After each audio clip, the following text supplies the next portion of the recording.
उसके पश्चात वृत्रासुर की कथा को सुनाया, चित्रकेतु के चरित्र को सुनाया, नारायण कवच का उपदेश किया। महाराज, जो वृत्रासुर है ये था परम भक्त, पूर्व जन्म में चित्रकेतु नाम का राजा हुआ करता था, पर कतिपय अपराध के कारण इसका जीवन बदल गया। नारायण कवच का उपदेश है षष्ठ स्कंद के 8वें अध्याय में। जो जीव नित्य नारायण कवच का पाठ करता है, कभी उसकी अकाल मृत्यु नहीं होती, कभी उसके जीवन में कोई अपयश नहीं लगता। श्रीमद् भागवत के षष्ठ स्कंद के 8वें अध्याय को नारायण कवच कहते हैं। यदि आप नारायण के, राम के, कृष्ण के उपासक हैं तो नारायण कवच का पाठ करिए। यदि आप भगवती मां कैला, भगवती दुर्गा, भगवती काली के उपासक हैं तो देव्याः कवचम का पाठ करिए। दुर्गा सप्तशती में 44 श्लोक में देव्याः कवचम है। यद गुह्यम परमं लोके सर्वरक्षा कर्मणाम यन्न कश्चिदाख्यातं तन्मे ब्रूहि पितामह प्राणा प्राणौ तथा व्यानं वदानं च समानकं वज्रहस्ताच मे रक्षेद प्राणं कल्याण शोभना रसे रूपे च गंधे च शब्दे स्पर्शे च योगिनी शत्रुं रजस्तमस्यैव। ऐसे देव्याः कवचम। और नारायण कवच क्या है? एक दो मंत्र सुन लो, इसको श्रवण करने से जीव परम पवित्र हो जाता है। 44 श्लोक है इसमें नारायण कवच। ये गुप्त सहस्राक्ष सवाहान नृपसैनिकान् क्रीडन् विवरणजित्य त्रिलोक्या भुजश्रियं भगवस्तनोमाख्या हि वर्वनारायणात्मकं यथा दाहिनः शत्रून्येन गुप्तो जन्मृधे श्रीशुक उवाच प्रभा पुरोहितस्ताष्टो। तो ऐसे 44 श्लोक हैं ये नारायण कवच। वृत्रासुर परम प्रतापी था। जब देवताओं को इसने पराजित कर दिया तो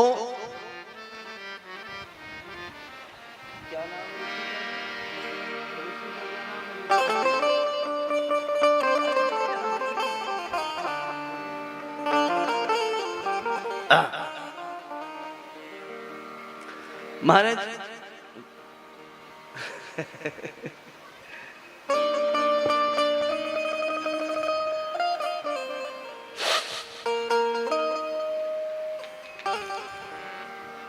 वज्र का प्रहार किया इंद्र ने वृत्रासुर के ऊपर। दोनों हाथ काट दिए, उसके दोनों पैर काट दिए, मात्र मस्तक शेष रह गया।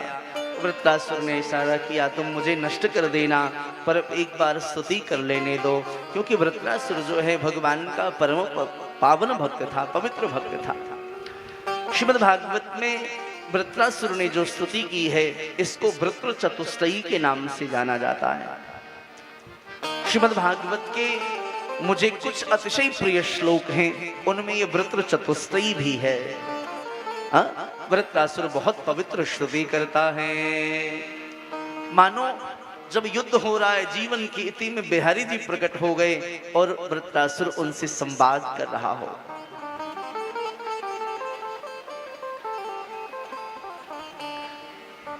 भगवान प्रकट हुए, मानो पूछ रहे वृत्रासुर बता तुझे क्या चाहिए। वृत्रासुर कहता है सरकार न नाक पृष्ठम न च पारमेष्ठ्यम न सार्वभौमं न रसाधिपत्यम न योग सिद्धेर पुनर्भवं वा वांछन्ति एवै भगवत् प्रपन्नाः। न नाक पृष्ठम न च पारमेष्ठ्यम न सार्वभौमं न रसाधिपत्यम। मैं चक्रवर्ती सम्राट नहीं बनना चाहता, मुझे सार्वभौम की संपत्ति नहीं चाहिए। न योग सिद्धीर पुनर्भवम वा, मुझे योग नहीं चाहिए, सिद्धियां नहीं चाहिए। वांछन्ति एवै भगवत् प्रपन्नाः, प्रपन्न पारिजाताय।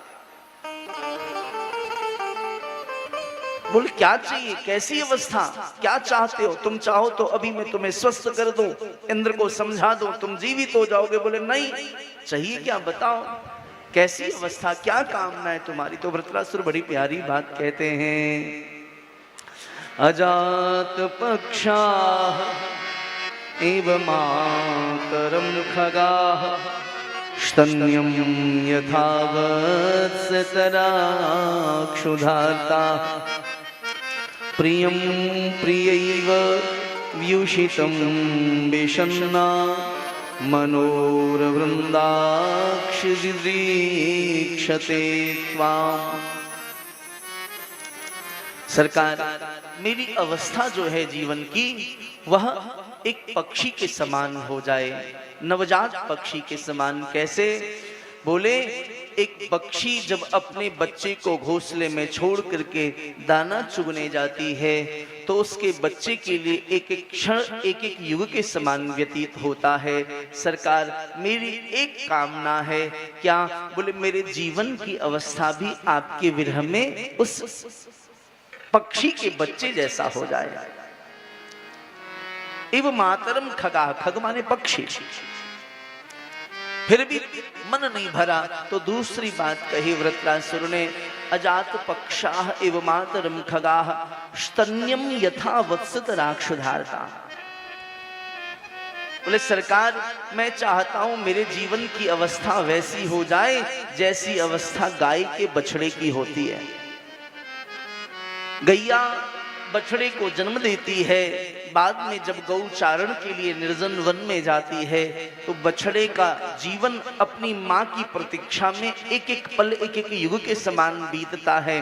कब माँ आएगी, दुग्ध पिलाएगी, मेरे उदर का भरण पोषण करेगी।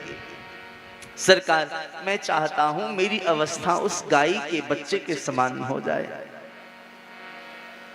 फिर तीसरी बात कही वृत्रासुर ने, ध्यान से श्रवण करें। कहा, सरकार, मेरे जीवन की अवस्था अगर आप कृपा करना चाहते हो तो ऐसा कर दो कि प्रियम प्रियैव व्युषितम विषन्ना। गोस्वामी जी कहते हैं ना, कामी नार प्यार जी में और क्या? हाँ, लोभी और हाँ लोभी प्रिय जिमिदाम और प्रिय लागहु मोहिरा। थोड़ा सिखा दिया करो आप। प्रिय लागहु मोहिरा, एकदम वही बात यहां पर। प्रियम प्रियैव व्युषितम विषन्ना। सरकार, जैसे प्रियतम परदेश चला जाता है तो जो प्रियतमा है, प्रियतमा प्रियतम की प्रतीक्षा करती है तो एक एक क्षण उसके लिए एक एक युग के समान व्यतीत होता है। मेरे जीवन की ऐसी अवस्था हो जाए तो भगवान ने कहा, अच्छा ठीक है, उसके बाद तो दर्शन करना चाहता है। जैसे पक्षी शाम को लौट जाती है, गैया शाम को आ जाती है, परदेश में गए प्रियतम एक समय के पश्चात आके दर्शन दे देते हैं, तो क्या तू बाद में ऐसे ही मिलना चाहता? बोले, नहीं सरकार, आपकी प्रतीक्षा में एक एक पल मैं यूं ही बिलखता रहूं, रोता रहूं और बिलखते बिलखते मेरे प्राण पखेरु उड़ जाएं, लेकिन आप आकर के दर्शन मत देना। प्रेम की पराकाष्ठा, समझना भाव को। मैं आपकी याद में रोते रोते जीवन को उत्सर्ग कर दूं। किसी कवि ने लिखा, खुदा करे मजा इंतजार का न मिटे, खुदा करे मजा इंतजार का न मिटे, वो दे जवाब अब मेरा बरसों में, वो दे जवाब अब मेरा बरसों में। आप कल्पना करिए कितनी ऊंची भक्ति श्री वृत्रासुर की। बोले, सरकार, आपकी याद में एक क्षण व्यतीत हो लेकिन आप दर्शन मत देना। बोले, क्यों? बोले, सरकार, क्यों? क्योंकि जो सुख वियोग में है वो सुख संयोग में नहीं है। जब आप प्राप्त हो जाओगे तो हो सकता है थोड़ी देर के लिए मन भर जाए, लेकिन जब नहीं मिलोगे तो फिर तो महाराज आपकी याद में हम रोएंगे।